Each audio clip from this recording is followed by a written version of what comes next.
Salam sejahtera untuk umat Tuhan di mana saja Anda berada.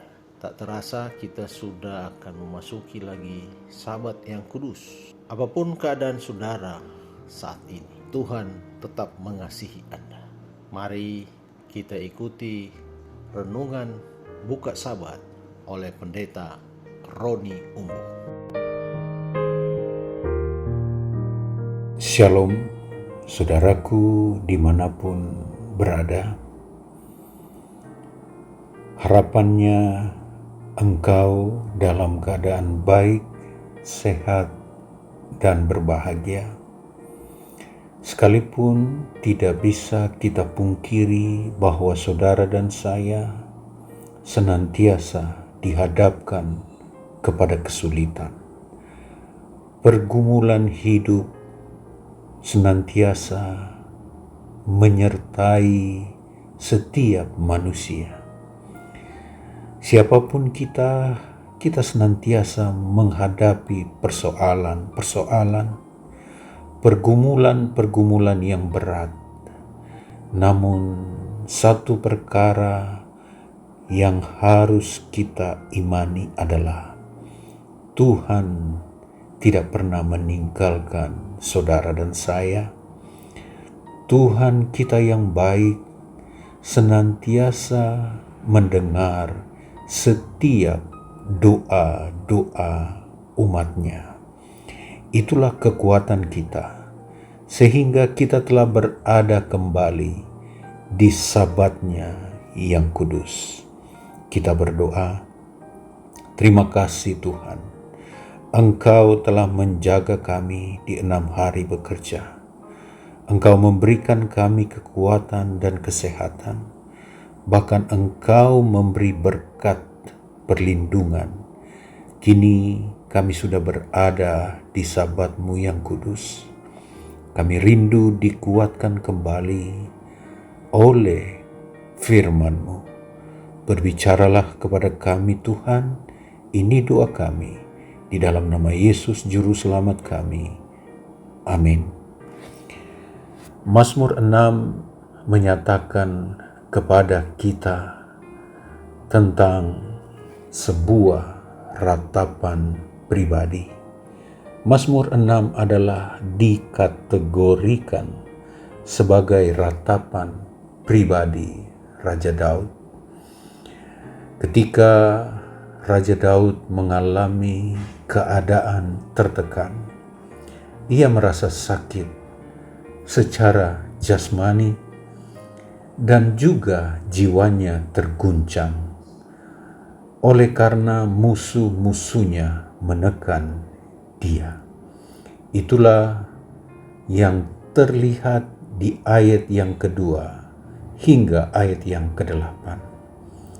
Daud mengakui kelemahannya dan berseru kepada Tuhan agar Tuhan jangan memurkai dia, melainkan menunjukkan kasih setia Tuhan.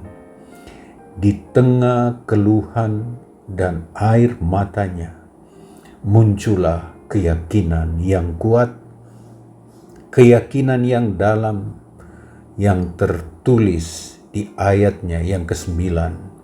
Itulah renungan kita saat ini. Mazmur 6 ayat 9 mengatakan demikian. Tuhan telah mendengar permohonanku. Tuhan menerima doaku.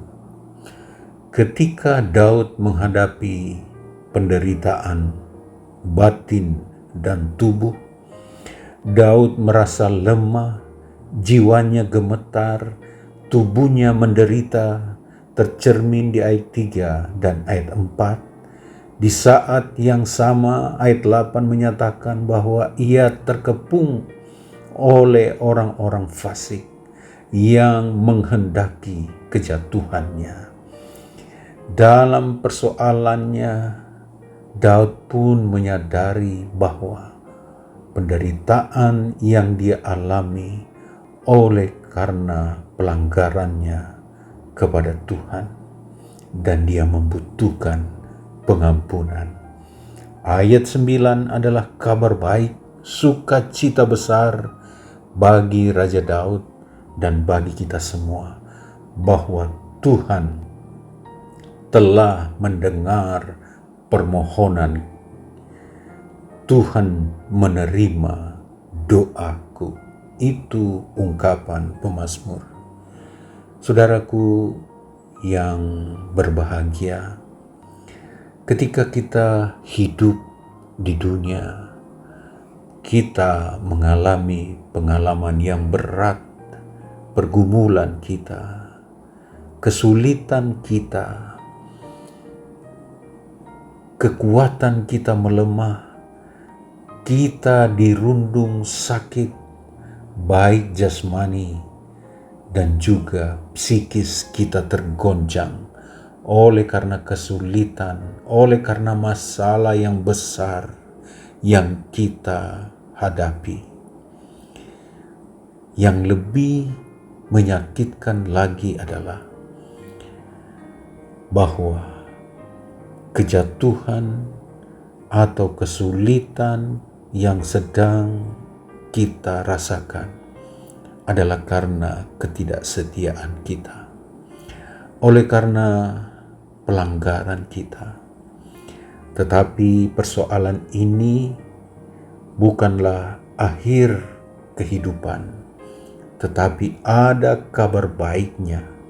Dan kabar baik ini harus mengatasi setiap persoalan kita, oleh karena Tuhan Allah yang baik, Allah yang berkemurahan, mendengarkan permohonan kita. Lalu Tuhan menerima doa kita. Ketika kita datang kepada Tuhan dalam permohonan yang sungguh, Tuhan mengampuni kita. Itu adalah bagian yang tidak pernah Tuhan lupakan bagi anak-anaknya yang datang bermohon. Ketika itu meminta pengampunan, Tuhan dengan penuh kemurahan mengampuni kita. Itulah damai yang sejati. Persoalan kita besar, dosa-dosa kita sungguh besar, tetapi Tuhan Tuhan kita semua melampaui setiap persoalan hidup kita, beban kita. Tuhan kita menyelesaikan setiap persoalan hidup kita. Raja Daud pernah mengalami pengalaman ini, dan pengalaman ini pun boleh saja terjadi bagi kehidupan kita. Namun ketika kesulitan ada, kita punya Tuhan yang melampaui kesulitan-kesulitan kita. Buktinya, sabat ini kita berada di hadirat-Nya. Ketika kita membawa setiap beban kita, kelemahan kita, Yesus mengundang kita, marilah kepadaku semua yang letih lesu dan berbeban berat. Aku akan memberikan kelegaan kepadamu. Alamilah kelegaannya di sabat ini. Kita berdoa, terima kasih Tuhan untuk sabat-Mu. Terima kasih ya Tuhan untuk pengampunan-Mu. Kami membawa setiap persoalan hidup kami. Engkau mengetahui apa yang terjadi dalam kehidupan kami secara pribadi. Kami meyakini ketika kami memohon, Tuhan mendengar dan Tuhan menjawab kami, dan Tuhan memberi pengampunan. Terlebih kami telah berada di sabat-Mu yang kudus, sabat di mana Tuhan pulihkan kami secara jasmani dan juga secara psikis. Kami dipulihkan. Kami bersuka cita oleh karena Tuhan menguduskan kami. Terima kasih Tuhan untuk Sabat-Mu. Ini doa kami di dalam nama Yesus Juru Selamat kami. Amin. Selamat hari Sabat. Tuhan Yesus memberkati.